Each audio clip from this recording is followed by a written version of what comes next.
Testing 1, 2. Oh ho ho, oh ho, we got audio. We have audio. It's not very clean audio, but we have audio.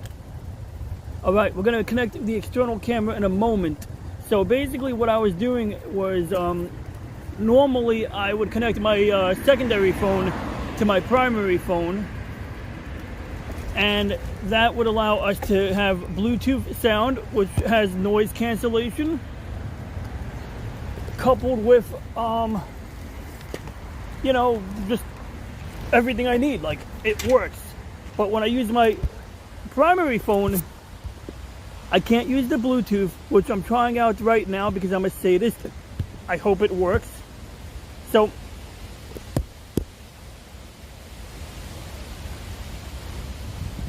now how I know the Bluetooth doesn't work is if I tap on the earbud like so.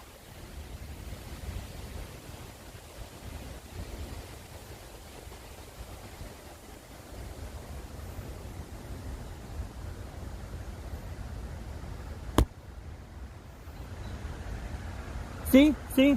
I hit the phone, and why did my screen rotate? Well, that's good. At least we know it can rotate. So, anyway, it looks like we're stuck with using the external, unless we're going to try one trick here. We got the magic that is a lavalier mic. So we're going to attach the lavalier mic to the phone because obviously the Bluetooth isn't working. So we're just going to stop dreaming about Bluetooth. But we're going to say use default microphone. So with the default microphone, all you should do is use the built-in microphone. 1, 2, 3.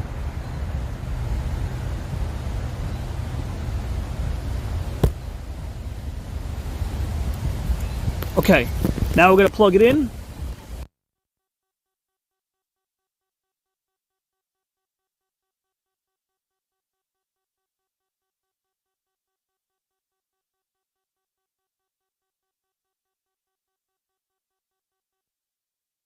One, two. Okay, so we've confirmed that using the lavalier mic just isn't an option at this time.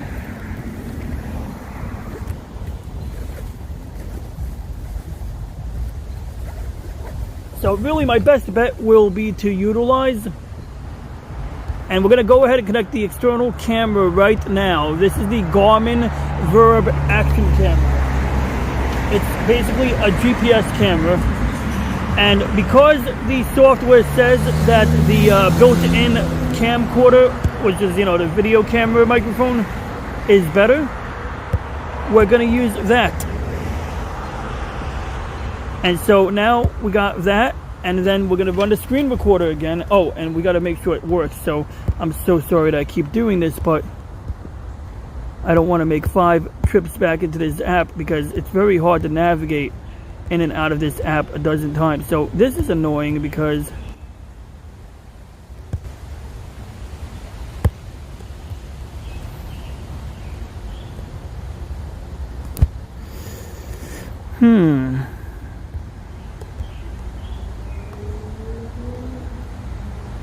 So what's supposed to happen is it's supposed to enlarge.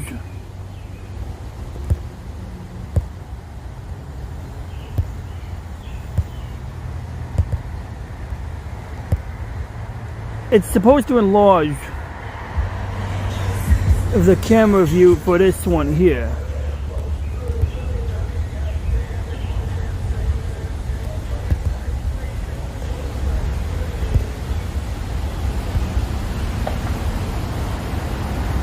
I don't know why that's not working, but we now gotta fix it. We still have sound, so I'll explain what I'm doing right now. All I'm doing is I'm gonna duplicate this so that we can get a nice fancy view of the wireless camera. It's kind of frustrating that we gotta do it this way because, you know, like, it's much easier to do this when you have 2 phones. But I can't connect the second phone, and the reason I can't connect the second phone is because I can't use the Wi-Fi. I can't use the Wi-Fi tethering. So now we're gonna paste this reference in, and then we got this. So now what we do is, it's pretty weird how it is gonna work, but we have to take this,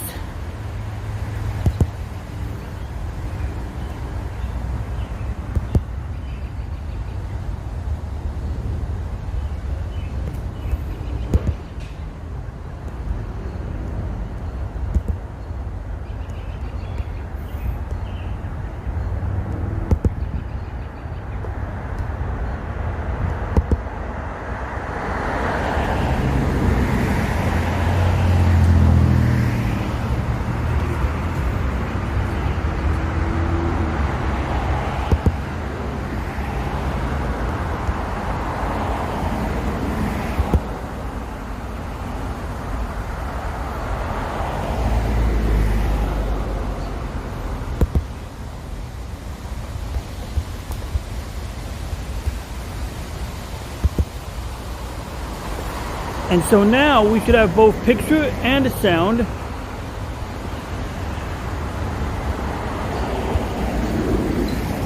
And you should be able to see this. So we're reconnecting to the GPS camera right now, and then I'm going to quickly jump into YouTube. So you should be able to see this, and you should be able to hear me. And then when I reconnect to my home computer, we should be able to see that this camera is cropped and enlarged appropriately. So this is like how we are making this happen. Because normally, there's a few different products on the market which enable this functionality. Alright, well, I don't know why I just did that. That was a waste of time, because I just realized I gotta go to YouTube, where there's like a 30-second buffer or something like that. So, you know what? This video frame is enough to see the spinning circle. So, we're gonna go here, and yeah, that's freaking annoying.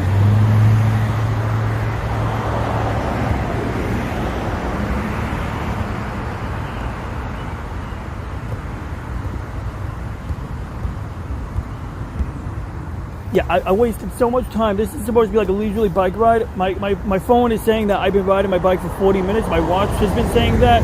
And obviously I haven't been moving this entire time.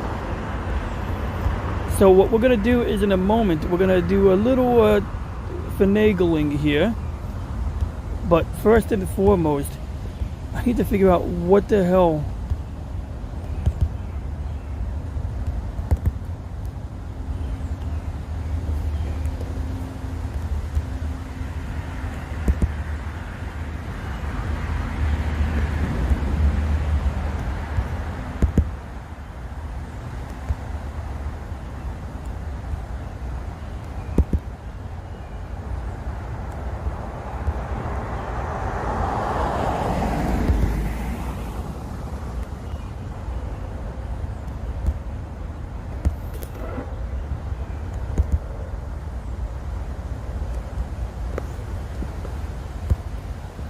Okay, so it's in the middle of the screen. I really have no way of seeing what part of the middle of the screen it's on, but we're going to hope that some kind of a delay on YouTube perhaps will allow us to see what we're looking for.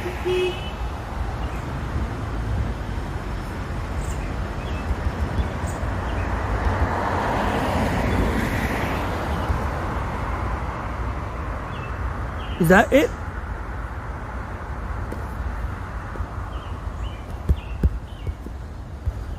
Well, I think I'm making progress. So now,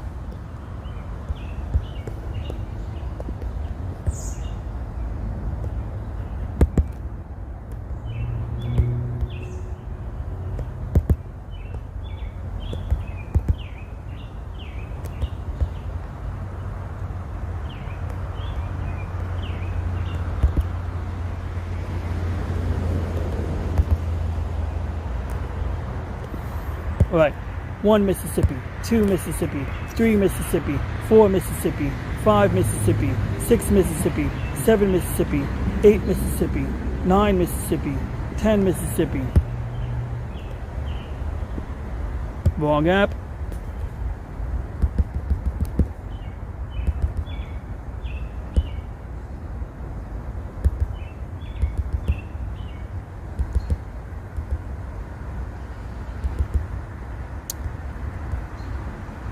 allow me to be putting my, okay, good.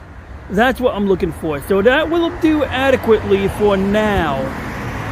So what I'm going to do real quick is, since I went through all this trouble,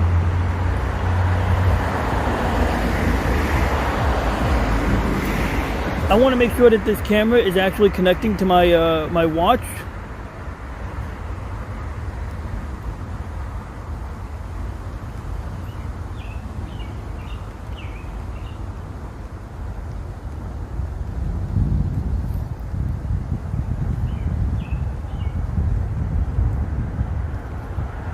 So basically, I have a number of sensors that I connect to my watch.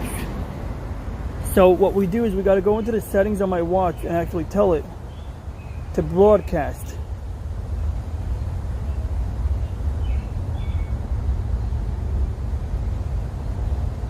So what we're going to do is we're going to go and tell the software that I want it to broadcast my heart rate sensor.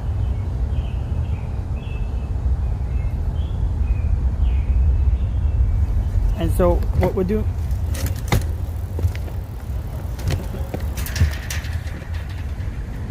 we got a cadence sensor and we got a speed sensor.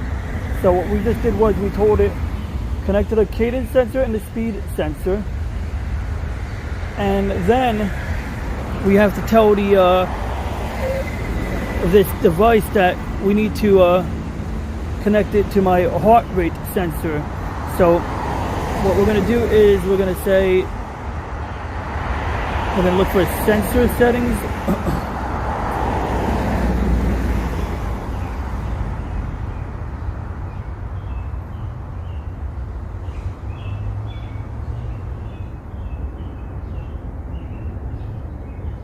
Okay, good. So speed and cadence sensor should be connected automatically.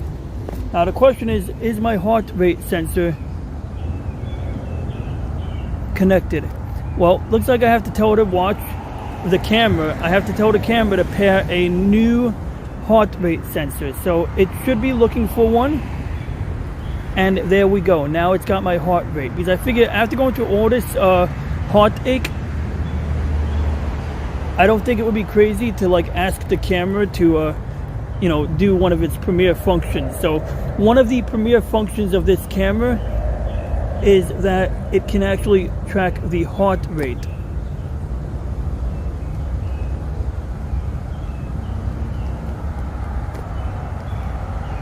One Mississippi, 2 Mississippi, connecting to Wi-Fi. I said connecting to Wi-Fi, connect to Wi-Fi, connect to Wi-Fi. Come on, do it now. Okay, good, it's connecting. And then we should have a nice, decent camera view. And then I'm gonna go, since I've already been stationary for this long, I'm gonna go ahead and do a little pull-up routine here as soon as this camera connects. Why is it taking so long to connect? I have places to be, things to do. I need to go home and eat dinner, but I was just dying to do this stream because I just had to do it.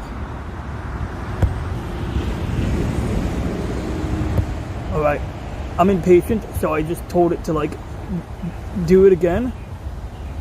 Okay, if you are still watching this stream, I'm going to attempt to do 5 honest pull-ups.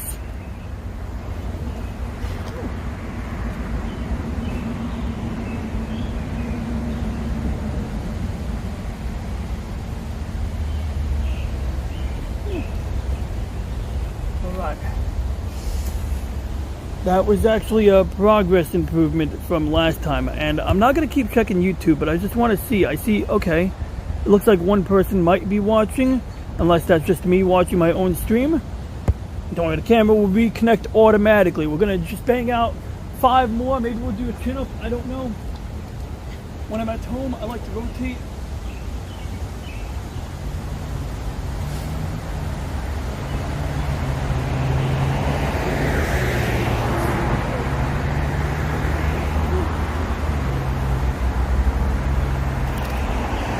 I need to buy some chalk.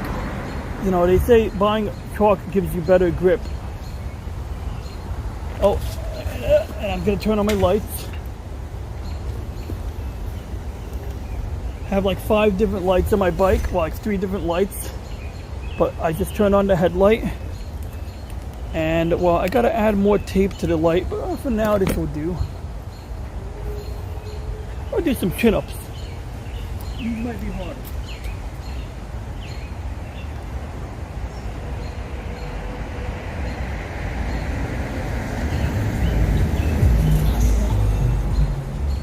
I'll have to keep working on those at home.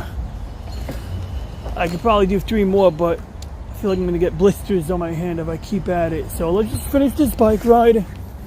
I have a pull-up bar in my basement. It has a nice foam padding on it so that you don't get blisters when you use it.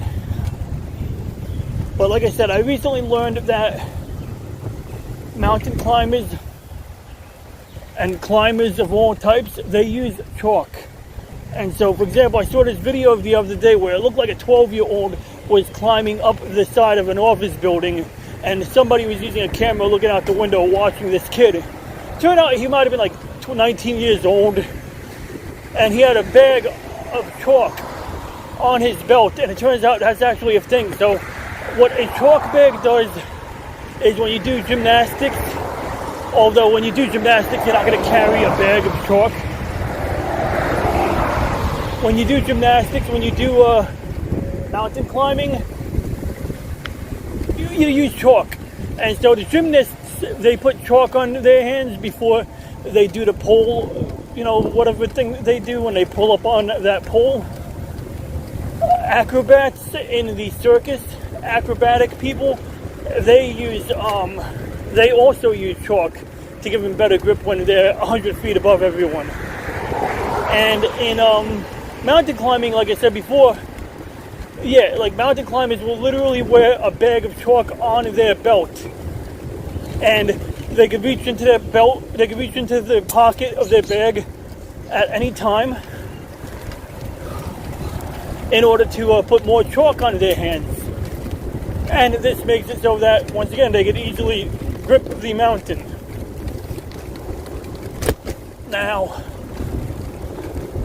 in the case of whatchamacallit, not mountain climbing, climbing buildings, same concept. So you shouldn't be climbing buildings, but sometimes people either do it because it's part of a special event,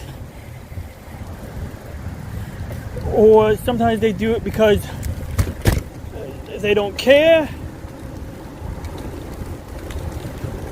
You know, like there's different reasons you might climb a building, I guess.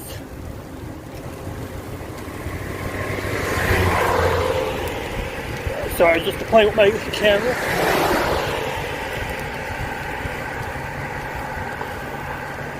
So, you know, you might, oh, this is great. I'm so glad the weather is clear tonight. Because yesterday night, I had an okay astronomy night, but I made a mistake. See, when you're done using the telescope, you're supposed to park the mount. And that's fine. That just puts the, you know, points everything to the center. But the way the telescope is mounted, you have a bunch of equipment, like cameras hanging off the back of it, and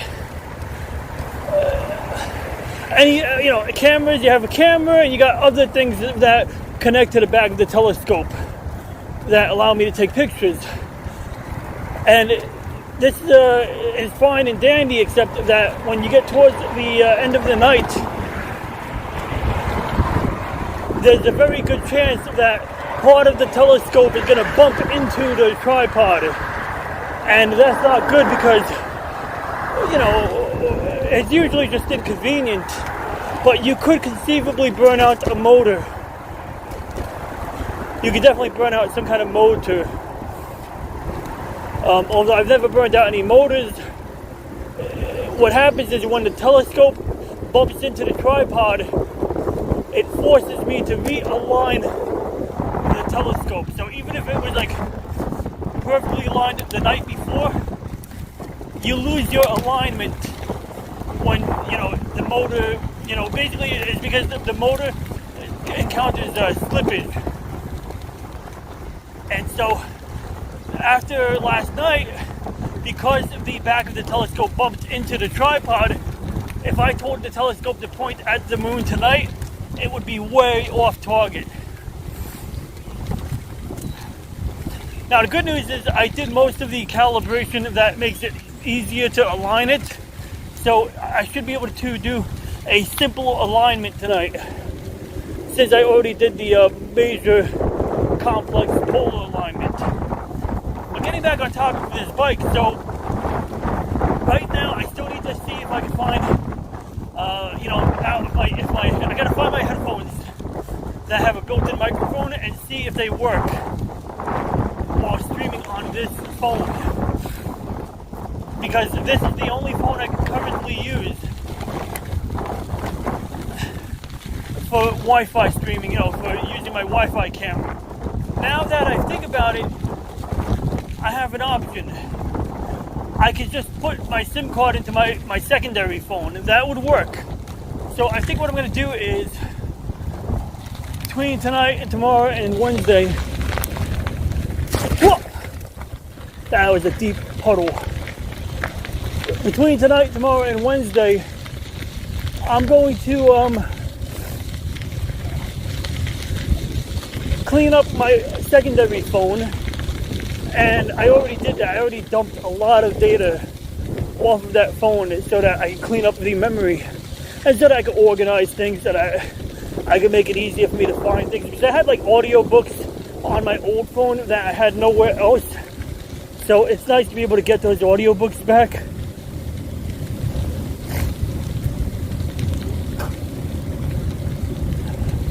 But anyway, from there I can then run Samsung Smart Switch Backup again. And I've used Samsung Smart Switch Backup before, but this time the point of it would be to make it so that I can transfer some of my phone's contacts and settings. Because usually Google is pretty good about synchronizing contacts automatically, but if things sometimes slip through the gaps, sometimes, for one reason or another, we are stubborn and we keep a setting a certain way that we shouldn't. So, once in a while, when you want to be sure that your automatic magical syncing of contacts and data works, you need to be in manual control of that. So, I'll run a backup of Samsung Smart Switch. I'll tell it to back up the contacts on both phones, and then I'll merge the contacts from my new phone onto my old phone. And then once I have my old phone, basically what I want is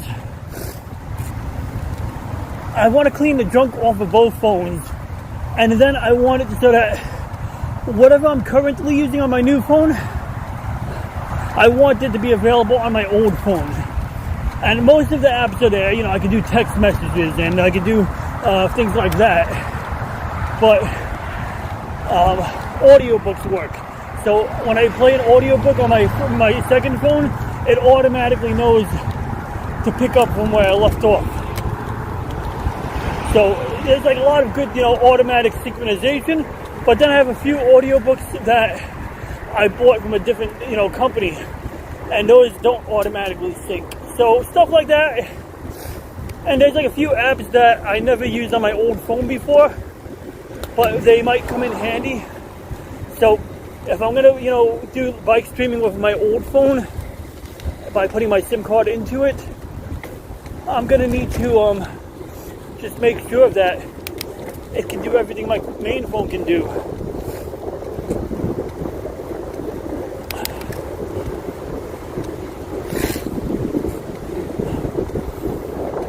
And good, we're making good time here because the Garmin GPS battery is starting to get low, but we should have enough power to get home.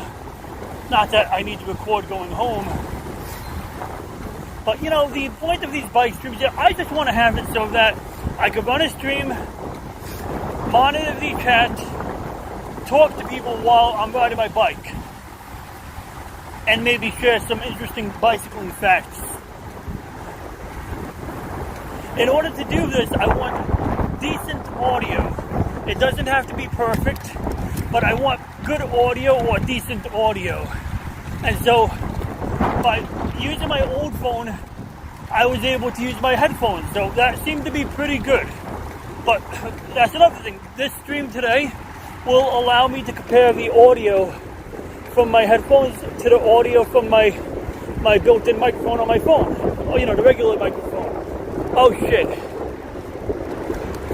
That's funny. You can't use the Garmin camera to record while you're streaming with a wireless signal, which is sad because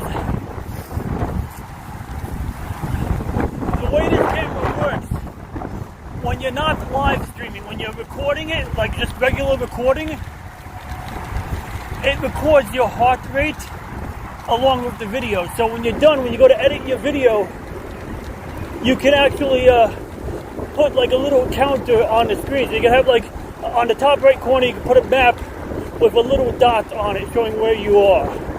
Then on the bottom right corner, you put the speedometer. It tells people how fast you're going, how many miles per hour you're going. And next to the speedometer, you can actually put the cadence meter, which is basically how many RPM are you pedaling. So the speed of the bike is not necessarily the same as how fast you're pedaling on a mountain bike or speed, racing bike, road bike, etc. But that only works when you're using the Garmin's built-in memory to record. Well, it's got an SD card, but you know what I mean. So, the problem is that right now, to use the wireless phone feature, it works. You can see that we got a picture coming from the phone.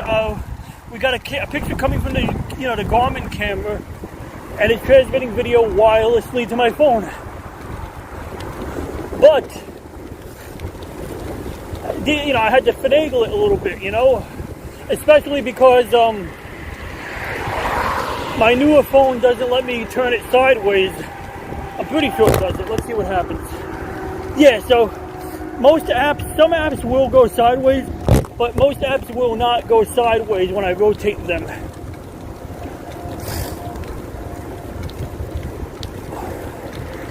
So that's another thing. My old phone lets me turn it sideways. So the advantage of my old phone is that it will block out ambient background noise because it supports my fancy headphones. And of course, those headphones double as a microphone. They have a microphone that blocks out background noise.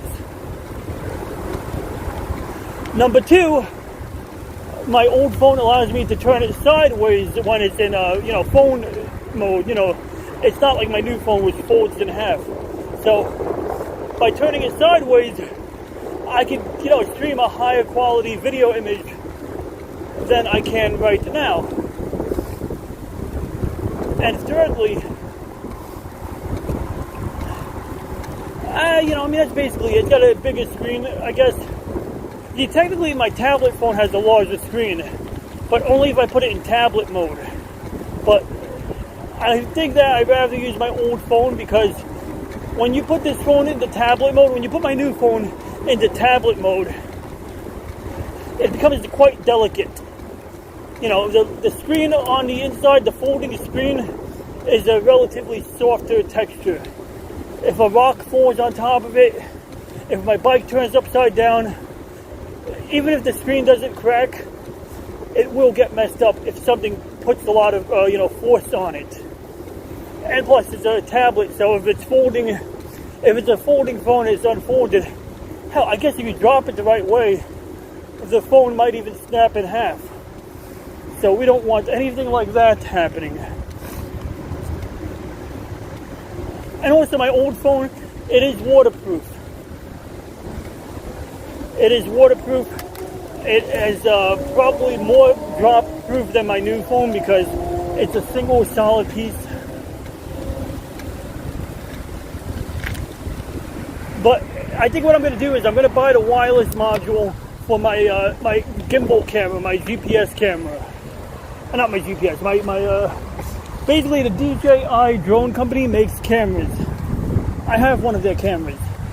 So what I'll do is I'll buy the wireless module for that camera. and then I will use it the same way I'm using the Garmin camera now, and then I will link the Garmin camera. Well, I won't need to use the Garmin camera. What I'll do then is I'll use the DJI camera for live streaming, and I'll use the Garmin camera for playback review.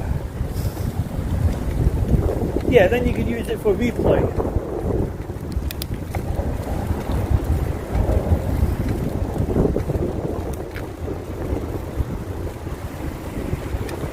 So yeah, then I'll use my old phone for replays, and that'll be good because, not my old phone, I'll use the Garmin GPS camera for replays.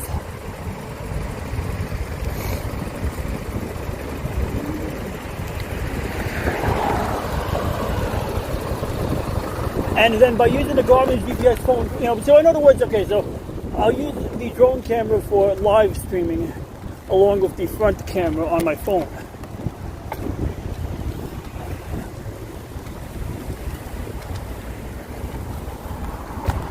The Garmin GPS cameras will be used exclusively for recording. So what you could do is do a live stream using the live camera, and then use the GPS camera for edited replay videos, which might be like, here's some highlights. Maybe you do a long stream and you have some highlights. Maybe part of the stream you're talking to your chat and you have a good, intellectual exchange. You have a good conversation. You want to put that on a replay.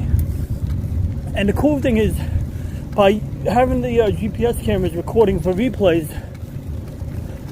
it'll have the speedometer and the metrics. It'll have the heart rate, speedometer, and GPS coordinates even.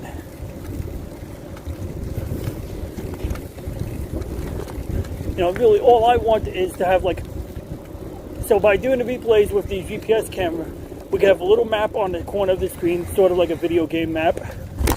We can have the speedometer. We can have how fast you're pedaling, and we can even have it so that if I fall off my bike, it'll tell you how many G's of force occurred. Like if I stop suddenly, it actually has a meter showing how much force was exerted when I stopped short. I don't really know what the gravity meter will look like if I flip over, but it'll probably show negative numbers, like -1 G or something like that.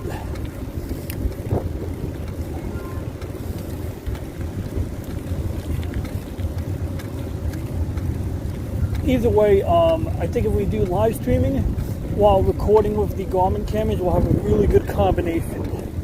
And so most likely I'll have to use my Galaxy Note 8 basically whenever I want to do a live stream on my bike, and then we should be in good shape.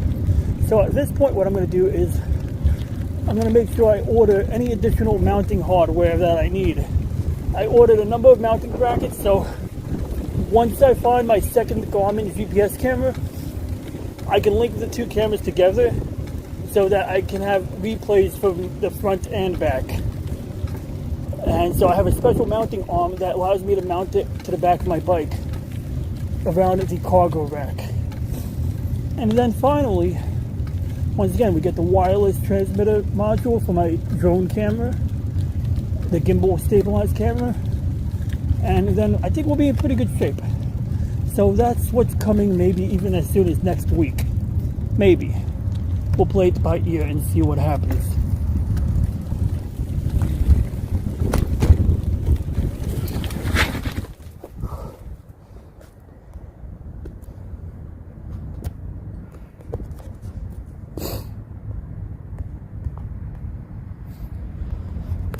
Thanks for tuning in. Please like and subscribe.